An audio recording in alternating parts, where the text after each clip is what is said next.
Caros amigos, é uma alegria muito grande estarmos reunidos com vocês. O nosso muito obrigado pelo convite. Depois de 38 anos, nós estamos revendo Goiânia. Então é uma alegria muito grande e num movimento espírita ligados à educação, que sempre foi um tema muito chegado ao coração de meus pais, Tomás Novelino e Aparecida Novelino, e eu posso dizer que eu nasci e vivi sentindo educação dentro daquilo que nós espíritas entendemos. Em 1905, um físico de apenas 21 anos, nascido na Alemanha, funcionário do Instituto de Patentes de Berna, na Suíça, onde exercia aí um cargo sobretudo burocrático, publicou 5 trabalhos em uma revista especializada em física, seguidas de mais um, no ano de 1915, que é o trabalho da relatividade geral. Trabalhos estes que revolucionaram completamente as leis físicas até então estabelecidas. Este jovem cientista, Albert Einstein. Nós temos uma pintura aí do Albert Einstein. As implicações decorrentes desses trabalhos foram tão profundas que até hoje ainda não foram totalmente assimiladas pela imensa maioria das pessoas, mesmo as chamadas intelectualizadas. Pois este jovem cientista, ganhador do Prêmio Nobel de Física em 1921, talvez o mais reconhecido e popular cientista do século XX, usava no desenvolvimento de seu trabalho, principalmente criatividade. Primeiro ele construía mentalmente as ideias e só depois bolava os experimentos capazes de provar estas mesmas ideias. Foi o que aconteceu quando da teoria da relatividade geral em 1915, quando Einstein mentalizou, em seguida calculou matematicamente o desvio que a luz sofreria próxima a um corpo de grande massa, como por exemplo o Sol. E isto foi depois provado experimentalmente durante o eclipse solar de 1919, justamente na cidade de Sobral, no Ceará, Brasil, onde este eclipse foi melhor visualizado. Albert Einstein, segundo. E nós vemos Albert Einstein adolescente. Iniciou seus estudos na Alemanha e por sua personalidade teve muitas dificuldades com os métodos impositivos usados pelas escolas alemãs. Aos 16 anos, com os pais morando já no norte da Itália, procurando fugir do alistamento militar obrigatório de seu país, renuncia à cidadania alemã e resolve ingressar na Escola Politécnica de Zurique, na Suíça.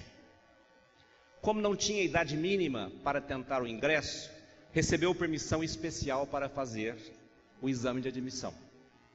Conseguiu aprovação em matemática e ciências com facilidade, mas foi reprovado na prova geral, que incluía literatura, francês, zoologia, botânica e política. Aconselhado pelo diretor da Escola Politécnica, resolveu dedicar então 1 ano a se preparar para o novo exame, frequentando a escola cantonal da Vila de Aarau, 40 quilômetros a oeste de Zurique. Aí nós vemos a turma do Albert Einstein na escola de Aarau, ele é este aqui.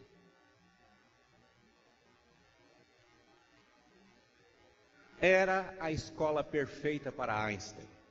O ensino inspirava-se na filosofia do reformador da educação do início do século XIX, o suíço Johann Heinrich Pestalozzi. Nós vemos uma pintura de Pestalozzi. Pestalozzi acreditava estimular os estudantes a aprender visualizando imagens. Ele também considerava importante cultivar a dignidade interior e a individualidade de cada criança.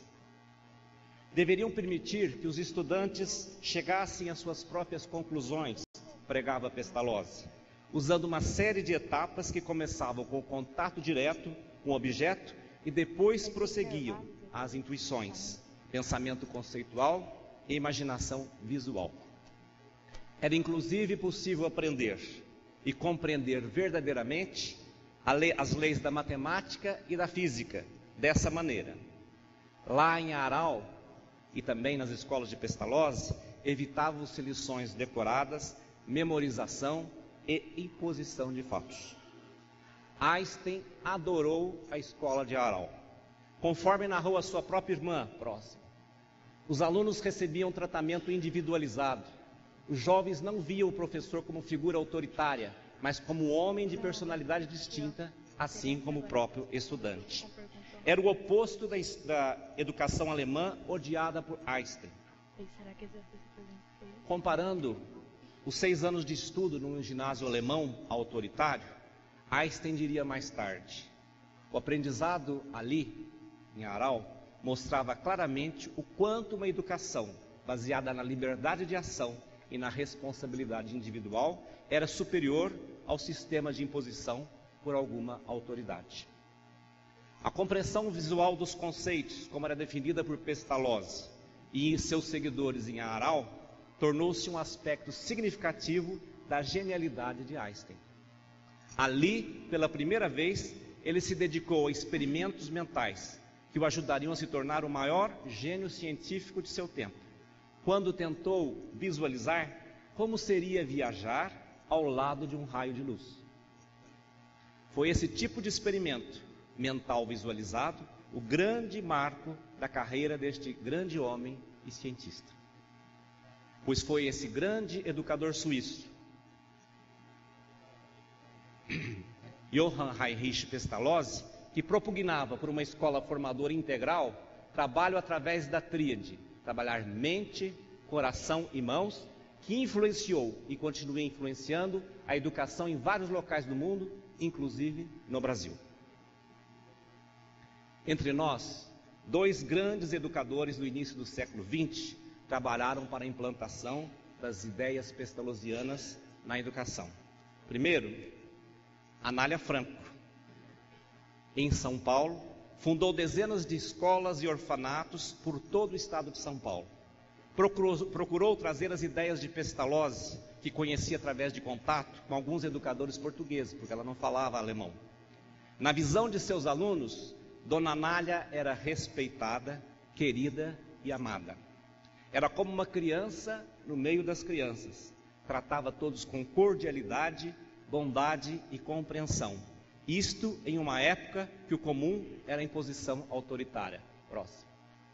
Aí nós vemos uma figura de Pestalozzi, quando ele faz o trabalho com os órfãos de Estância, quando ele mostra todo o seu potencial de trabalhar com crianças necessitadas e dar um tipo de educação que realmente trabalhasse aquilo que fosse importante para aquelas crianças que não tinham pais numa época tão difícil. Dona Anália teve um trabalho muito semelhante a esse trabalho de Pestalozzi. E há pouco tempo na internet nós vimos um trabalho de uma dissertação de mestrado da Faculdade de Pelotas, Federal de Pelotas, em que essa mestra, estudando as revistas que a Dona Anália fazia na época, que chamava O Álbum das Meninas, e lhe descrevia todo o trabalho, ela pôde comparar e ver como o trabalho de Dona Anália Franco se assemelhava ao trabalho que Pestalozzi fez com as crianças órfãs na Suíça. E tanto é que a Anália foi considerada na época a Pestalozzi brasileira. Outro grande educador, Eurípides Barçanufo, que vocês conhecem até mais do que eu, em Sacramento, Minas Gerais, embora sem conhecer teoricamente as ideias de Pestalozzi, fundou e dirigiu desde 1907 o Colégio Allan Kardec, a primeira escola espírita do Brasil, com características pedagógicas originais, aproximando-se muito das características pedagógicas pestalozzianas. Se norteava pelos princípios da educação ativa e o respeito à liberdade de aprendizado do educando, preparando-o para a autonomia, a liberdade, para a crítica, para a razão, para a igualdade, para a espiritualidade. Era uma escola gratuita, incluindo negros entre os alunos e professores, de educação integral e ativa, uma educação não repressora, sem castigos ou recompensas, abolição de provas e competições entre os alunos, valorização da infância, assumir as classes mistas, mudança de perspectiva na relação professor-aluno. Próximo. Aí nós vemos uma imagem de Anna Johann Heinrich Pestalozzi, a esposa de Pestalozzi e ele, numa escola na cidade de Neuhof, lembrando muito as características do trabalho que Eurípides desenvolveu em Sacramento. Ontem eu recebi um artigo que veio do site da UOL, que eu achei interessante, quando o educador português José Pacheco, que foi um dos fundadores da Escola da Ponte, em Lisboa, Portugal, mais de 30 anos trabalhou nessa escola e agora ele está no Brasil, vive dando palestras por todo o Brasil. Quando se pergunta para ele o que teria de mudar na concepção da educação aqui no Brasil, ele fala uma coisa interessante. Há 102 anos, em 1907, o Brasil teve aquilo que eu considero o projeto educacional mais avançado do século XX. Se eu perguntar a 100 educadores brasileiros, 99 não conhecem. Era em Sacramento, Minas Gerais, mas agora já não existe. O autor foi Eurípides Barçanufo, que morreu em 1918 da gripe espanhola. Este foi para mim o projeto mais arrojado no século XX do mundo. E pergunta a repórter, o que tinha de tão arrojado? Primeiro, na época era proibida a educação de moços e moças juntos. Só durante o governo de Getúlio Vargas é que se pôde juntar os dois gêneros na escola, os colégios. Ele, Barçanufo, fez isso. Ele tinha pesquisas da natureza, tinha astronomia no currículo oficial, não tinha série, nem turmas, nem aula, nem provas. E os alunos desse liceu foram a elite de seu tempo. E dá alguns exemplos. Em 1944, um jovem casal concretiza um sonho acalentado há alguns anos. Funda uma escola na cidade de Franca, São Paulo. Ele médico e ela professora. Tomás Novelino e Aparecida Novelino. Ele, Tomás Novelino, na infância tinha sido aluno por 5 anos no orfanato e escola fundados por Dona Anália Franco, em São Paulo. E na adolescência, no Colégio Allan Kardec, em Sacramento, Minas Gerais, sendo aluno de Eurípides Barçanufo. Na escolha do nome do educandário que estavam iniciando, inspiradamente nomearam-no Educandário Pestalozzi, homenageando os 3 grandes educadores: Pestalozzi, Anália Franco e Eurípides Barçanufo. 2 brasileiros e um suíço, procurando se inspirar na filosofia da doutrina espírita e nos métodos do grande educador suíço. Foi imbuído de 2 sentimentos, no nosso ver. Primeiro, uma profunda convicção de ser a educação o verdadeiro meio para a redenção dos homens. E segundo, por um sentimento de indignação pela expulsão de um aluno em uma escola leiga em Franca, por motivos religiosos. Próximo.